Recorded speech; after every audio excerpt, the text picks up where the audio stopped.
ഇന്ന് ജനുവരി മാസം 20-ാം തീയതി പരിശുദ്ധ കത്തോലിക്ക തിരുസഭ ഇന്ന് വിശുദ്ധ സെബസ്ത്യാനോസിൻ്റെ ഓർമ്മദിനം കൊണ്ടാടുകയാണ്. ക്രിസ്തുവിനോടുള്ള ആഴമായ സ്നേഹത്തെ പ്രതി ജീവൻ പോലും കൊടുക്കുവാൻ മനസ്സ് കാണിച്ച ഈ വിശുദ്ധൻ്റെ പ്രത്യേകമായ കൃപാവരങ്ങൾ നമുക്കിന്ന് സ്വീകരിക്കാം. സെബാസ്റ്റ്യൻ നാമധാരികളെ എല്ലാവരും ഓർത്ത് പ്രാർത്ഥിക്കാം.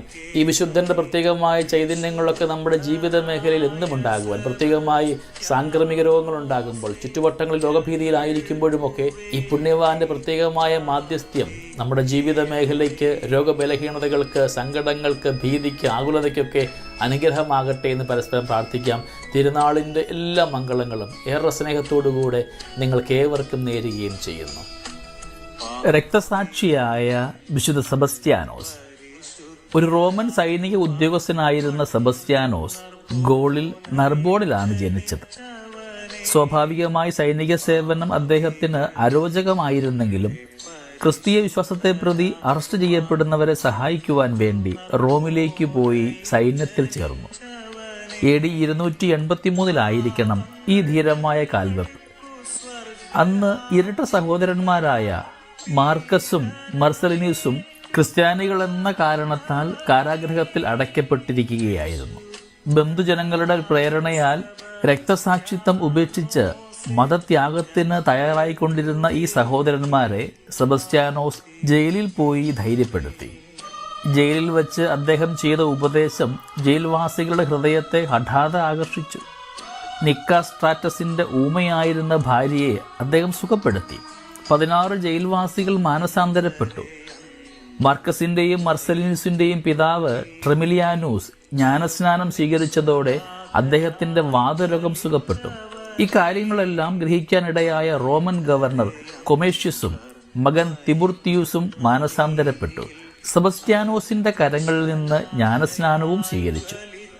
AD 285 ഡയോക്ലീഷ്യൻ റോമൻ ചക്രവർത്തിയായി. അദ്ദേഹം സെബസ്ത്യാനോസിനെ അംഗരക്ഷക സൈന്യത്തിലെ ഒരു അംഗമാക്കി.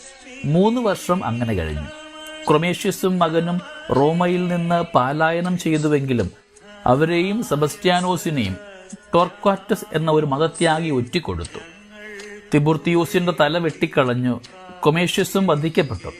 സെബസ്ത്യാനോസിനോട് ജൂപ്പിറ്റർ ദേവന് ധൂപമർപ്പിച്ച് ജീവൻ സംരക്ഷിക്കുവാൻ ചക്രവർത്തി നൽകിയ ഉപദേശം അദ്ദേഹം അവജ്ഞാപൂർവ്വം തിരസ്കരിച്ചു. തീയിൽ ദഹിപ്പിക്കുമെന്ന് ചക്രവർത്തി ഭീഷണിപ്പെടുത്തിയപ്പോൾ ക്രിസ്തുവിനോടുള്ള സ്നേഹത്തെ പ്രതി തീക്കനലിൽ കൂടെ നടക്കുന്നത് റോസാപ്പൂ മെത്തയിൽ കൂടെ നടക്കുന്നത് പോലെയാണത്രേ എന്നാണ് സെബസ്ത്യാനോസ് പറഞ്ഞത്. സെബസ്ത്യാനോസിനെ അമ്പെയ്ത് കൊല്ലുവാൻ ചക്രവർത്തി ആജ്ഞാപിച്ചു. ഘാതകർ സെബസ്ത്യാനോസിനെ ഒരു മരത്തിൽ വരിഞ്ഞു കെട്ടി അമ്പെയ്തു. മരിച്ചുവെന്ന് കരുതി ആരാച്ചാര്യന്മാർ സ്ഥലം വിട്ടപ്പോൾ ഐറിൻ എന്നൊരു ഭക്ത സ്ത്രീ ചെന്ന് സെബസ്ത്യാനോസിനെ ശുശ്രൂഷിച്ച് സുഖപ്പെടുത്തി. സെബസ്ത്യാനോസ് മരിച്ചില്ലെന്ന് കേട്ടപ്പോൾ ഇരുമ്പ് വടികൊണ്ട് അദ്ദേഹത്തെ അടിച്ചു കൊല്ലുവാൻ ചക്രവർത്തി ഉത്തരവുമിട്ടു. അങ്ങനെ സെബസ്ത്യാനോസ് രക്തസാക്ഷിത്വ മകുടം ചൂടി. സൈനിക സേവനം ഭക്തജീവിതത്തിന് പൊതുവെ സഹായകമല്ല. എന്നിട്ടും സെബസ്ത്യാനോസ് ഒരു ഉത്തമ പ്രേക്ഷിതനായി ക്രിസ്തുനാഥനെ സേവിച്ചു. അവിടുത്തെ പ്രതി രക്തവും ചിന്തി. അദ്ദേഹത്തിൻ്റെ ചൈതന്യം നമുക്കും പ്രചോദനമായിരിക്കേണ്ടതാണ്.